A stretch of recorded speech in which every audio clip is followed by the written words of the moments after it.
Olá, boa noite. A Câmara dos Deputados pode votar ainda hoje o projeto que autoriza a renegociação das dívidas dos estados. Vamos falar com a Renata Lopretti, que está em Brasília. Renata, boa noite para você. Esse projeto é muito aguardado por estados que estão em crise financeira, como o Rio de Janeiro. No caso do Rio, crise aguda, Doni, boa noite. O principal impasse dessa votação são as contrapartidas exigidas para que estados como o Rio de Janeiro possam participar do programa de recuperação fiscal. Detalhes desse texto estão sendo negociados até o último minuto, tudo sob o olhar do repórter Nilson Clava, que está acompanhando a sessão na Câmara. Nilson, boa noite para você. A gente viu um pouquinho mais cedo que a oposição tentou obstruir, mas eu queria saber de você qual é a possibilidade dessa votação acontecer ainda hoje. Boa noite, Renata. Boa noite, Doni. Boa noite a todos. Olha, a possibilidade é muito grande. A votação deve sim ser realizada hoje, apesar dessa força-tarefa da oposição para tentar evitar isso. Agora mesmo, eles votam o terceiro requerimento para o adiamento da votação. Perderam os dois primeiros e tentam, mais uma vez, obstruir essa votação. Mas o relatório já foi lido ali no plenário da Câmara dos Deputados pelo relator Pedro Paulo. E esse relatório, ele mantém se mantém fiel, na verdade, à proposta enviada pelo Palácio do Planalto. Essa foi a estratégia adotada pela bancada do Rio de Janeiro.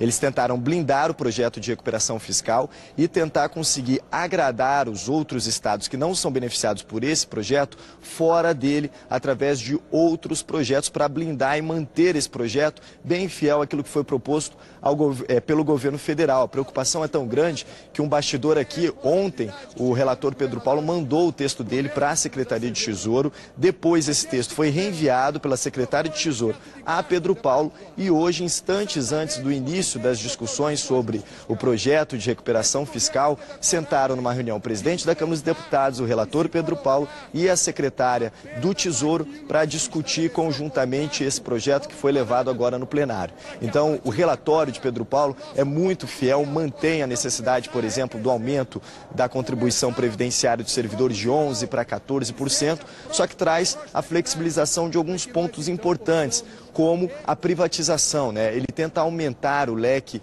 de áreas onde companhias estaduais podem ser privatizadas para dar mais opções aos estados. Outra possibilidade que o relatório abre é a flexibilização das isenções fiscais, porque o projeto inicial era muito restrito e a bancada do Rio teme que se o Rio ficar proibido de conceder essas isenções, fique prejudicado na competição com outros estados. Então a expectativa é que a votação aconteça daqui a pouco. Os governadores estão ali no plenário, Ivo Sartori do Rio Grande do Sul, Luiz Fernando Pezão do Rio de Janeiro, buscando, conversando parlamentar por parlamentar, porque eles veem esse projeto como essencial. Nilson, obrigada pelas suas informações, bom trabalho, chama a gente a qualquer novidade. Doni, estamos aqui em quarteto para conversar com você, João Borges, Cristiana Lobo, Gerson Camarote me acompanhando.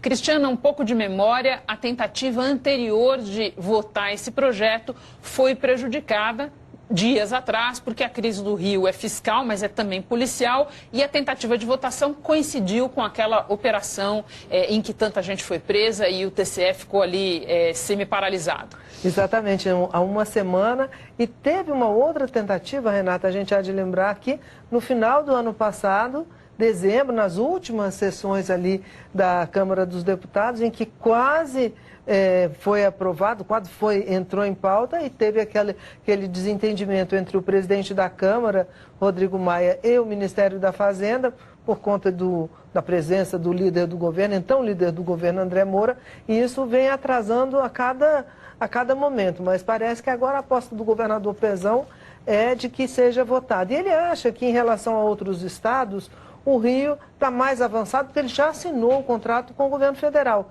Então, a hora que tiver a aprovação desse projeto de recuperação fiscal, o Rio já rapidamente se enquadra, porque o grande objetivo dele é colocar o funcionalismo público em dia, que está muito atrasado e todo mundo sabe disso. E aí tem um aspecto importante da discussão toda desse projeto, que é o seguinte, quer dizer, a resistência política que se faz em relação a ele é as chamadas contrapartidas, porque os estados têm que fazer um esforço de reorganização das finanças. Agora, por que você vê os governadores tão empenhados em que seja aprovado? Porque aí tem a chamada contrapartida positiva. Quer dizer, assinando esse acordo, os estados deixam de pagar por 3 anos a dívida que tem com o governo federal. E acaba aqueles bloqueios. Hoje o Pezão me disse, os bloqueios frequentes de dinheiro. Então, quer dizer, e também do ponto de vista do governo federal, que administra o dinheiro do contribuinte nacional, não tem sentido você prestar um socorro sem criar as condições para que o Estado se reestruture. A situação financeira e estrutural do Rio de Janeiro é tão grave que não basta apenas isso. Eu acho que a discussão que se tem hoje no governo federal é que o Estado do Rio de Janeiro teria que se reinventar, porque não tem mais aquela possibilidade, aquela ilusão de viver dos royalties do petróleo. Realmente, João, é uma situação dramática do Estado do Rio de Janeiro, do ponto de vista da economia, do ponto de vista político também. O que a gente vê de forma muito clara é essa exigência que o governo está mantendo. Quem achava que o governo iria flexibilizar muito de dezembro do ano passado para agora, a gente já está no mês de abril, o governo manteve todas as exigências. E é isso que a gente percebe que está fazendo com que o governador Pezão tenha que vir aqui várias semanas seguidas para negociar pessoalmente. Hoje também o governador do Rio Grande do Sul. Até porque alguns estados que estão em situação um pouco melhor ou menos pior, eles estavam reclamando também, esses estados estavam com alguma resistência. Então, para dobrar, inclusive você tem uma súmula lá, uma explicação do Ministério da Fazenda, relatando o seguinte, olha, tem estado que não está enquadrado na categoria do Rio de Janeiro, mas que está muito próximo, ou seja, aumentando esse leque de estados. E é isso que está sendo usado como negociação daquele, olha, eu posso ser você amanhã, então me ajuda. Mas nesse aspecto aí, eu acho notável que o Nilson falou que o governo não abriu o leque para negociação com outros estados, porque até hoje à tarde tinha uma discussão, por exemplo, sobre a negociação de empresas de energia, de distribuidoras de energia de estados como Alagoas, Sergipe, Piauí, Roraima. Que era um pedido lá do filho do Renan, que estava aqui, exatamente. o governador Então ia de Alagoas. abrir isso para que esses estados pudessem receber dinheiro por essas empresas que foram federalizadas lá nos anos 90.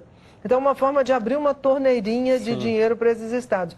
Eu acho que isso é bem assim o perfil do ministro Henrique Meirelles. Este é o projeto, vamos cuidar desse projeto aqui e negociações depois, porque estamos abrindo torneirinhas no momento. Não, e nenhuma negociação. A recuperação fiscal, interessante. ela se aplica claramente em 3 estados, é Rio de Janeiro, Rio Grande do Sul e Minas Gerais. Que tem uma posição política de não aceitar essa proposta, parece que prefere entrar na justiça para ver se obtém alguma vantagem do governo. Não é a primeira vez que Minas Gerais já teve moratória na época do Itamar Franco. Você vê um aspecto econômico e político nessa história, né? Econômico, você tem a história de que é praticamente inviável dispensar de contrapartidas o projeto, né? A equipe econômica não estaria disposta a fazer essa concessão desse tamanho, até para não repetir erros do passado.